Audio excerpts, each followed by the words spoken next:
Bonjour, aujourd'hui découvrons ensemble une nouvelle fable de Jean de La Fontaine.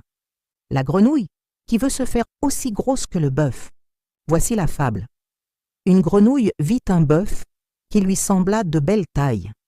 Elle, qui n'était pas grosse en tout comme un œuf, envieuse, s'étend et s'enfle et se travaille pour égaler l'animal en grosseur, disant « Regardez bien, ma sœur. Est-ce assez? Dites-moi, n'y suis-je point encore ?» Nenni. M'y voici donc. Point du tout. M'y voilà. Vous n'en approchez point. La chétive Pécore s'enfla si bien qu'elle creva. Le monde est plein de gens qui ne sont pas plus sages. Tout bourgeois veut bâtir comme les grands seigneurs, tout petit prince a des ambassadeurs, tout marquis veut avoir des pages. Explication. Dans cette histoire, la petite grenouille voit le bœuf, très grand, et veut devenir aussi grosse que lui. Elle se gonfle encore et encore, mais à force de vouloir devenir trop grosse, elle éclate. Quelle est la morale de l'histoire?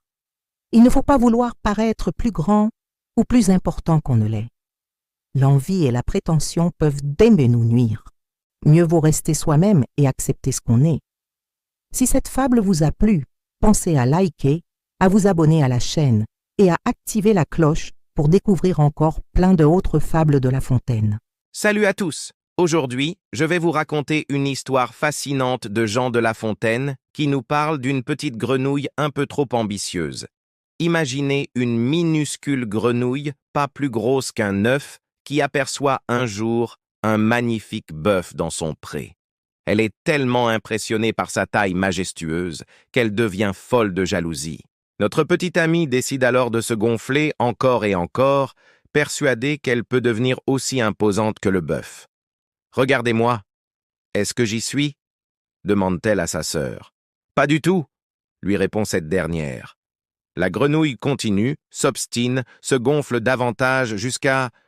Pof! Elle explose, victime de sa propre vanité. Cette fable nous rappelle avec humour que vouloir être ce que nous ne sommes pas peut avoir des conséquences désastreuses.